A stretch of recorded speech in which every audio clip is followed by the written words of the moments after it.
Assalamualaikum warahmatullahi wabarakatuh. Alhamdulillahirabbil alamin. Allahumma shalli wa sallim wa barik ala sayyidina wa maulana Muhammadin wa ala alihi wa sahbihi ajma'in. Amma ba'd. Allahumma anfa'na bima 'allamtana wa 'allimna ma yanfa'una. Allahumma la 'ilma lana illa ma 'allamtana innaka antal alimul hakim. Fa'alimna ya arhamar rahimin. Rabbi zidna 'ilma warzuqna fahma wa zidna huda. Allahumma amin. Alhamdulillah teman-teman semua, kita masuk lagi ke materi makharijul huruf. Kali ini kita akan membahas makhraj huruf lisan atau lidah dari pangkal sampai ke ujung lidah. Oke, ujung lidah dengan langit-langit. Kita masuk dan kita pakainya dua buku ini ya. Masih pakai dua buku ini. Pastikan nonton ini sambil diperhatikan dua buku ini. Oke, kita masuk ke materi pangkal lidah atau lidah paling belakang. Makhraj huruf pangkal lidah. Lidah paling belakang. Ada dua, dibagi dua. Ada yang paling belakang banget, nempel dengan langit-langit yang masih lembek. Langit-langit mulut yang masih lembek, kemudian ditempelin pangkal lidah paling belakang. Ini misal lidah gitu ya. Lidah paling belakangnya nempel ke langit-langit yang paling lembek, yang masih lembek. Kemudian diucapkan huruf ko. Ko, ko, ko, ko. Hurufnya satu aja, dia ko. Ko, ko, ko, ko, ko, ko, ko, ko. Kemudian sedikit ke depan, dia ada ka. Oke. Sedikit ke depan, dia ada ka. Lidah pangkalnya, pangkal lidahnya nempel dengan langit-langit yang mulai agak keras. Ka, ka, ka, ka. Bukan pangkal lidah banget, tapi pangkal lidah sedikit ke depan. Nempel dengan langit-langit yang sudah mulai agak keras. Ka, kakiku, kokiku, kakiku, kokiku, kakiku. Baik. Oke, kita masuk ke kesalahan-kesalahan ketika mengucapkan huruf ko atau kof. Pertama, melafalkan kof mirip seperti kaf, bahkan sudah berubah. Contohnya di sini diambil kolu, kolu, kolu. Harusnya dia kolu, kolu, bukan kolu. Taib. Itu yang pertama, jangan sampai kof tertukar dengan kaf secara penyebutannya. Kemudian kesalahan yang kedua, kof ketika berharokat kasroh itu rawan untuk berubah menjadi kaf juga. Contohnya di sini, wabil haqqi, wabil haqqi, wabil haqqi. Harusnya dia tidak ada hembusan udara. Di catatan yang terakhir, huruf qaf tidak mengeluarkan udara atau hams istilah sifatnya. Jadi dia bersih, tidak ka. Ka, kalau ka ketika tangan kita ditaruh di depan, ka itu ada hembusan udaranya. Kalau ko, ki, ku itu tidak ada hembusan udara yang menembak keluar. Ko, ki, ku, gitu ya. Tidak seperti kakiku, kakiku. Silakan dicoba ya. Sambil dicoba tangannya tempelin atau deketin ke mulut. Jadi bukan wabil haqqi, tapi wabil haqqi. Qi, qi, qi. Ko, qi, ku. Ko, qi, ku. Taib. Itu kesalahan kita yang mengucapkan huruf qaf. Sekarang kita masuk ke huruf kaf. Kesalahan pertama ketika mengucapkan huruf kaf adalah membaca kafnya agak lebay. Dia mungkin pengen terlihat atau pengen terdengar hams banget, si paling hams gitu ya. Sehingga bacanya terlalu lebay, jadinya kalau di sini contohin fakanu, fakanu. Jangan terlalu lebay hamsnya, hembusan udara keluarnya, tapi tipis-tipis aja atau natural. Memang secara naturalnya kaf itu harusnya memang keluar hams ketika makhrajnya pas. Maka bacanya jangan dilebay-lebayin atau disengajain keluar hams. Insya Allah ketika mengucapkannya makhrajnya pas, dia akan keluar sendiri hams atau hembusan udaranya. Fakanu, faka, ka, fakanu, fakanu. Gitu ya. Kesalahan kedua, tidak membaca kaf dengan hams. Dia nggak ada hembusan udaranya. Contohnya di sini zikrok, zikrok. Itu contoh tak ada hams. Zikrok. Kerasa ya? Kalau ada hembusnya zik, zik, zik. Jadinya zikrok, zikrok. Taib. Itu dia kesalahan-kesalahan ketika mengucapkan huruf hams. Sekarang kita masuk ke huruf berikutnya, yaitu huruf yang berada di tengah lidah. Dia ada 3. Kalau dia pangkal lidah paling belakang yang nempel sama langit-langit yang masih lembek, itu 1. Dia tengah lidah dengan langit-langit, itu ada 3. Jasa ya.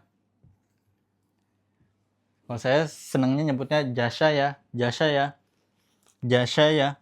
Nah, dia tengah lidah. Kalau ini lidah, tengahnya naik, tengahnya aja, belakangnya jangan ngikut.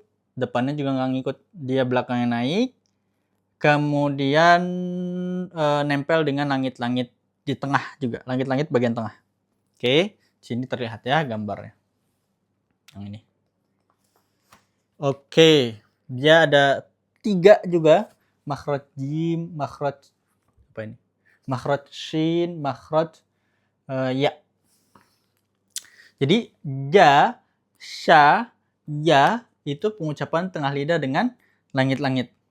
Kenapa sya bisa tidak monyong, tidak sya? Kalau monyong bisa dipastikan dia bukan di tengah lidah. Atau dia tengah lidah juga tapi masih nggak pede. Padahal sya bisa diucapkan sya tanpa perlu monyong. Sya ketika tengah lidahnya betul-betul nempel dengan langit-langit. Oke, jadi ujung lidahnya kalau kita lihat di gambar juga itu tidak menempel dengan apapun. Kesalahan pertama ketika mengucapkan jim atau ja itu adalah ujung lidah menempel dengan sesuatu. Karena mungkin ada j dalam bahasa Indonesia, j. Jadinya kita kebiasaan mengucapkan huruf jim ada ujung lidahnya nempel, padahal dia melayang.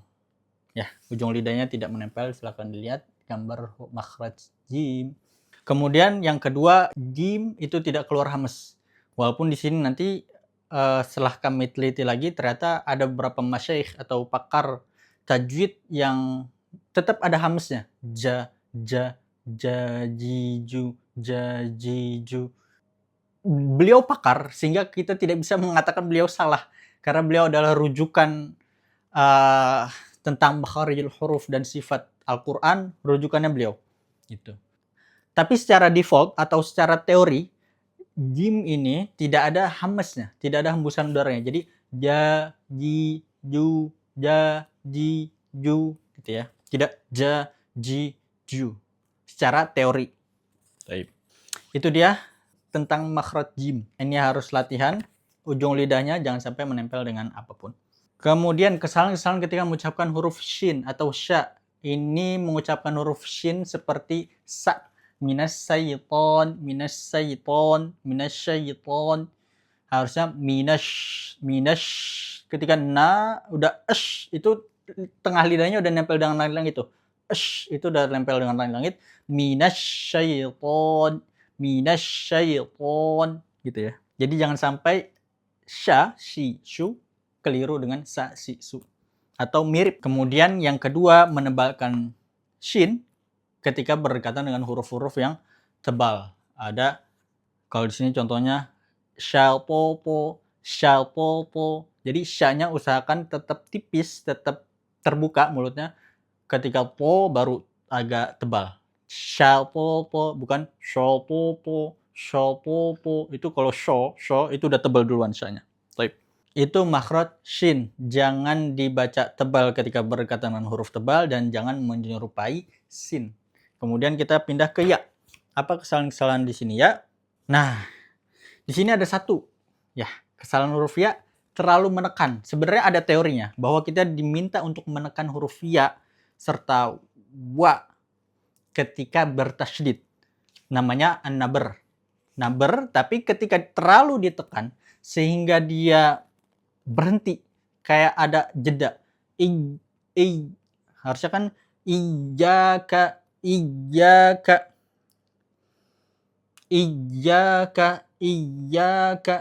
Jangan sampai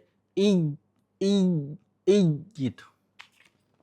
Jadi nabernya itu pertengahan saja.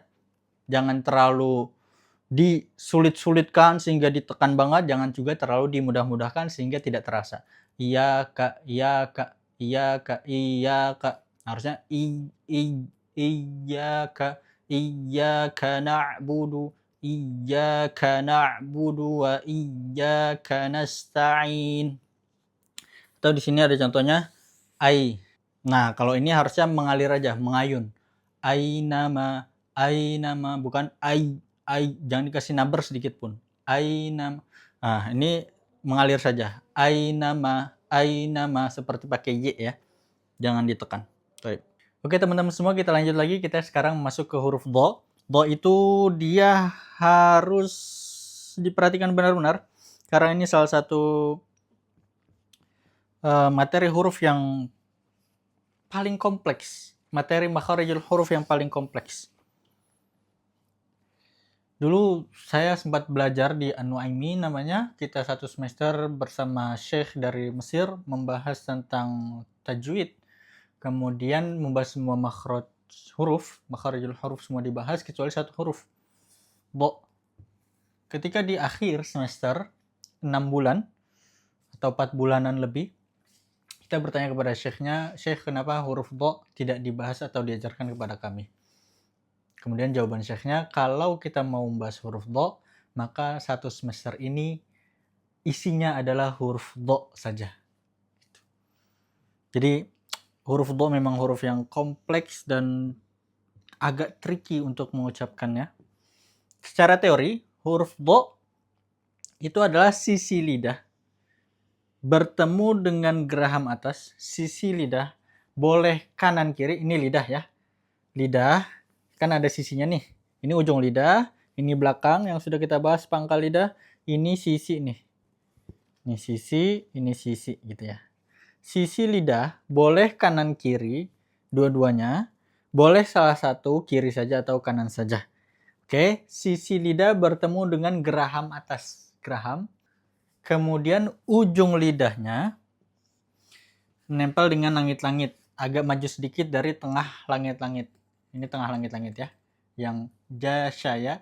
Ujung lidahnya tempelin juga ke langit-langit. Tapi agak maju sedikit dari jasyaya. Jadi bukan di tengah langit-langit tapi agak maju sedikit. Kemudian sisi lidahnya nempel. Bo. Maka itu adalah huruf dodidubal. Taib. Jadi ada dua ya. Ada dua yang menempel dari lidah. Pertama sisi lidahnya dengan geraham atas, ujung lidahnya dengan langit-langit. Kemudian kesalahan-kesalahan ketika mengucapkan huruf do. Yang pertama mengganti huruf do dengan huruf da. Di sini ada contohnya tufiduna, dia ganti jadi dal. Tufiduna.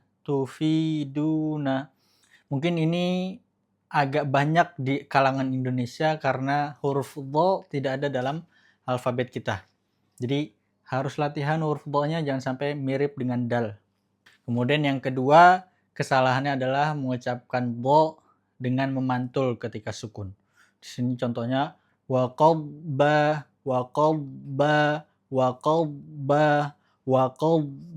Jangan sampai waqabba.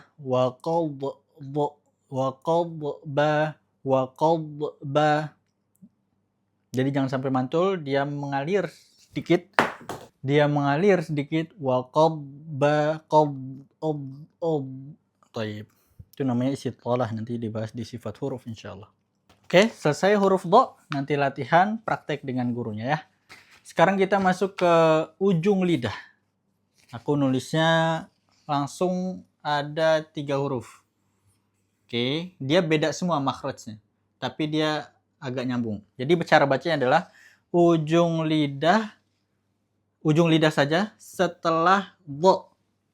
Jadi kan tadi kan do ujung lidahnya nempel nih ke langit-langit. Dia agak maju sedikit dari tengah langit-langit. Nah, ini ujung lidah setelah do adalah lam. Ujung lidah setelah do adalah lam. Ujung lidah dengan langit-langit, ibaratnya ini langit-langit mulut nih, misal do di sini, maka dia maju sedikit. Nah, ini lam. Maju sedikit, ini na. Lam, na. Ujung lidah setelah lam, set, maka na. Ujung lidah setelah nun, set, maka ro. Kalau ibarat langit-langit, maju sedikit lam, maju sedikit setelah lam nun, maju sedikit setelah nun ro. Maju, maju, maju. Oke, jadi aku nulisnya 1 ini buat ngafalin la naro, la naro, la naro gitu ya. Cara ngafalinnya boleh variatif apapun singkatannya. Kalau saya biasanya la naro. Ujung lidah setelah do adalah lam, setelah lam adalah na, setelah na adalah ro. La naro. Oke. Teman-teman bebas variatif singkatannya ya. Kesalahan-kesalahan ketika mengucapkan huruf lam. Yang pertama adalah menebalkan lam padahal harusnya dibaca tipis. Biasanya setelahnya huruf tebal tuh. Di sini contohnya al-latif, al-latif, al-latif. Dia dibacanya tebal. Allah, Allah, al-latif, al-latif. Itu kadang terjadi karena setelahnya ada huruf tebal. Al-latif. Kesalahan kedua, menipiskan lam padahal harusnya dibaca tebal. Kalau di sini contohnya minallahi, minallahi, minallahi. Dibaca, teman-teman pastikan dibuka buku yang ini halaman 12 ya. Ini contohnya minallahi, minallahi. Oke? Yang salah adalah ketika dibacanya minallahi, minallahi. Itu salah. Kemudian kesalahan ketiga, memantulkan huruf lam ketika sukun. Contohnya di sini ada alhamdulillahi, alhamdulillah. Di mana mantulnya? Al. Jangan sampai alham, tapi alhamdulillah.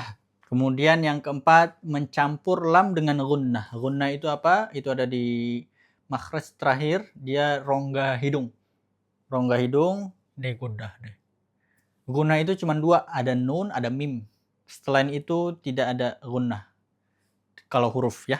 Jadi la tidak boleh bergunnah. Di sini contohnya billah, billah. Gunnah cara ceknya dipencet hidungnya. Kalau ada kalau ada kayak suara-suara apa ya? Suara-suara orang jualan borax di sensor gitu ya. Gitu. Nah, itu berarti masih ada gunnahnya. Jadi la-nya harus bersih. Billahi, billahi. Kalau ada billah, billah, billah, berarti masih ada gunnahnya. Itu kesalahan ketika mengucapkan huruf lam yang terakhir.